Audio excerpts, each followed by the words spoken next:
double understanding that UFOs are real and it's all documented. That's what I don't understand when it's hard copy and it's open source. They don't have to send out a freedom of information, all that they did, for years. Now it may be different. It seemed like something changed during that year of 2020. I can't quite put my finger on it, but it looks different in the internet. I don't know how much how much more information you think is going to be coming out to the public, and then the biggest problem is how many of us are still alive that can knit the two event things together. Well, people like Buzz Aldrin may be under a gag order, but a lot of them had 25-year. My husband said some even had a 50-year. I don't know. I never heard of anything because they never told me I was under a gag order or not to tell nothing, or I never signed anything. But the money I think I'm owed is I told them when I came back from Hawaii, I was active duty GS and I was in a uniform on the weekend as a reservist, and they had me go to Fort Hood via Oklahoma City for whatever reason. I guess, they wanted me to do truck driving, but they sent me to Oklahoma City, then they sent me to Fort Hood, then they sent me back to Oklahoma City. No, they sent me to Tulsa to truck driving school. Yeah, and they put me in a publishing company to learn publishing. And the man with the publishing, he said, because people would try to talk to me cryptic about the Men in Black. So even the secretary said some Men in Black came and told me, don't look for a job, you're not going to get one. They've got a project for you to do. That's why they brought you in from the mainland. I was like, oh, wow. Okay, because she was just like working for or Brown and Root or some company like that I was applying for, right? In Oklahoma. So there was different groups controlling different intelligence communities. So it's sort of like you bundle communications now. Even though you and I were on the old gumshoe in-person B-knock or man on the street or gumshoe, they even had us, be actors or dress different ways or learn different things to find out information. And, I just thought I was being a loyal American, made in the USA, loyal to the country, and then working after NASA and seeing and knowing what I knew about the ETs. I just took it for granted because people at Grumman would say, well, we're not supposed to talk about it. So we'd go to those MUFON meetings, right, that at NASA or somebody's house. Did you ever go to a MUFON meeting? As a matter of fact, I had one at my house. In what? Between Houston and NASA, JFC, we had a little get-together at our house. So we've crossed paths in your experiences and me and mine. What's really getting exciting, and I'm getting excited about, is the fact that this all seems to be coming to a head. And what I'm really looking forward to is getting the truth out there, because we're at a point now where it's such a a balloon is getting so big it's about to explode, and when it explodes, people have been lying to the people, and the governments are going to have to confess. But I think part of it is they've waited for those that were as old like as me or older. Yeah. Getting past the time. Well, they don't know what went on. Here's what's funny. The people that's being asked have no clue what's going on. They weren't there. They didn't experience it. They weren't involved. They weren't a government contract. They weren't in the military-industrial complex. They weren't a politician. They weren't in government employ, and it was a totally different reality, really, folks. Yeah. So you can't blame them saying they're lying, cheating, and stealing, which your politicians are probably doing because they take money on the backside, which everybody knows on the Internet, including Mitch McConnell. And so, Mitch McConnell takes all that money on the backside and then wonders why people paint his house up. But, to say in the good light, everybody I knew liked Mitch McConnell. So it's sort of a strange world that has happened in 2020. I don't understand it anymore because, when you know people in human form in everyday 3D world, why are people being so upset about stuff that's always been going on? So these lobbying groups, and even Trump said that. I'm not for Trump or Biden. I'm independent, and I don't want to take sides ever, especially in church, right? But there's a lot of churches talk religion, but they also talk politics. Have you ever noticed that? I noticed that in the LDS church when they were reflecting people to the Republican Party. Especially if you're as deeply involved in the Southern Baptists that I was. I'm with you. I don't remember any Southern Baptist politics, but I was a child and I became an LDS May 1272 in Houston. So what did you learn about the Southern? Did they ever talk or tell you to vote a certain way? Oh, yeah, of course. They did. Of course. They wouldn't advertise, but I mean, at church, this in the meet, what in the world do we call those? We had different age groups of church before you go to the main hour-long. Gosh, I'm having a hard time rattling out my brain. Not prayer meeting, but you're talking Southern Baptist. So you're talking They had a meeting for the deacons or something? Yep. Oh, you went. My daddy went to that, and I remember, but we weren't invited. And then we'd go to Sunday school. Yeah. What year were you born, if I may ask? 12/26, the day after Christmas, which was really tough on a kid because you got no presents. You may have one extra under the tree the next morning. So it sucked. The day after Christmas, folks. So I got to see a Christmas tree.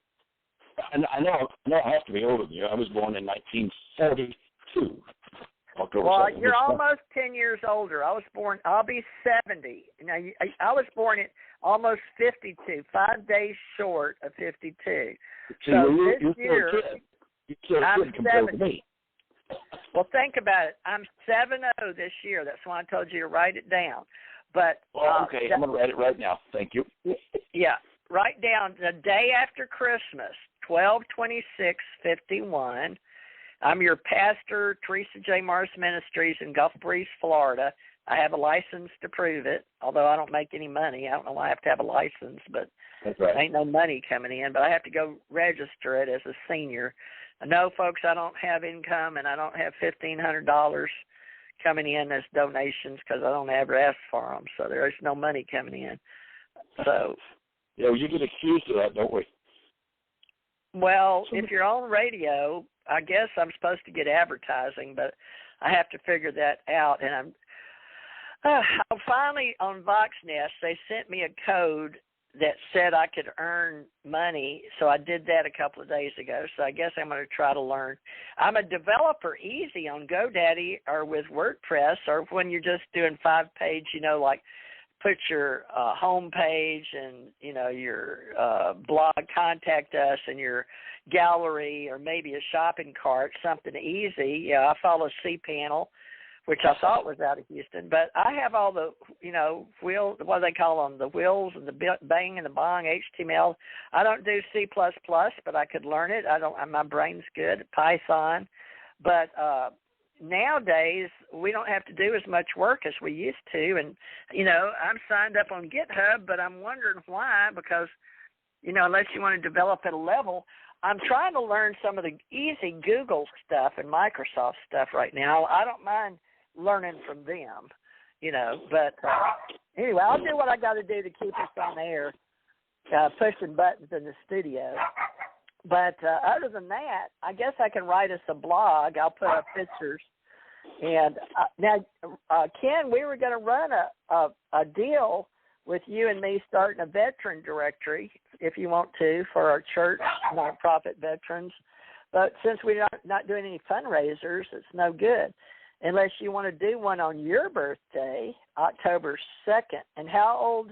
So if you were born 42, so next year you will be 80. So this is your 79th. Yep, this is the special one coming up. You're right. Wait, are you going to be 80 and 21, or I thought you said 42? I was born in 1942, October the 2nd, 1942. So this is year 21. So October, you're going to be 79 this year. Correct. Right? Right. Then 80 is the big 80. Okay. Now, we can plan ahead for that one. 32. That means I'll have to stick around a little bit longer, doesn't it? So we'll plan for that. Okay. That's what we said, to keep you awake and aware, because the government and in biological, in our cognitive science, our neuroscience and biotech, we were going to extend our telomeres at the end of our little, things in biology. I always liked science and biology. I'm sort of a nerd, but I don't talk it. I sound like Travis on that. He was from Alabama. I guess I lived in Alabama long enough, in Birmingham, and you went to school there. But now that I'm back here between Mobile and Pensacola, I'm picking up that southern. Dogs. I got to close the door here. That's okay. What are they barking at? They won't in? Probably because Fran got up and then they wanted to get fed. Oh, they know to bark to get food. Something like that. Well, humans and animals, we are biologicals, and we probably should have talked highbrow more today instead of our own stuff. But at least today, you'll know a little more about me, and you can go back and listen, and I'll know a little bit about you and how we got horses and dogs. My dog's usually barking. And, folks, we're just humans, and I'm glad that we're being human today and discussing our origin stories, our 9th year anniversary of being together in the ACO. And if people say it's in your mind, because it's open source, unincorporated association of people that Ken and I have put together in social media, Facebook, Pinterest, Twitter, LinkedIn, now Instagram. I got to get him and me on there. But Ken, that Cliff Dunning was part of our group, and I sent you today some of that Cliff Dunning stuff when Cliff was in something with us. Cliff Dunning, remember him? I sent you the name, yeah, vaguely, but I'll look forward to the information and get it to trigger my brain. I don't remember. I think he was at one of our ACO event manager lists, but we've lost all our files because nobody was keeping them, except Janet in Google in her computer. She was the database lady for the Ascension Center from the time we started a long time ago. But you and I and her are no longer going to share the same nonprofit. She has her soul. Now, Tom over here in Florida asked me to cease and desist on his Free People of the Cosmos, even though I was on his show. He does good. Tom had a clearance, top secret clearance, nuclear, on the submarines. But now I made that official today, folks, on my anniversary, because Tom and I are good friends and we like each other and all that. But we have mutual friends that some of us get along and some of us don't. Same thing me and you had with Janet, Tommy, Hawksblood, and Richard Smith and his group. So what's happened, folks, there's all this big upheaval in all the different groups that I used to have everybody together. Like we had CUFO, Center of UFO Studies, with J. Allen Hynek. And J. Allen Hynek asked me to keep this going no matter what, and he caught me up in the air in a safe place on a plane to talk to me. And then Edwards Air Force Base, I remember going there. And where else? He met me. I think he was the one that was giving me my clearance and took me out on the tarp that I already had a Q clearance, and they were working on higher than that because he was he was in plain clothes and had a hat on. But I'm trying to place what all I was doing with him because I was at Lowry Air Force Base. And it was right before he died, the year, Ken. They brought me in active duty again. They came and got me after I went to South Africa, and I went to Europe. I was European theater. I checked into the embassy in South Africa, and I checked into the embassy in London.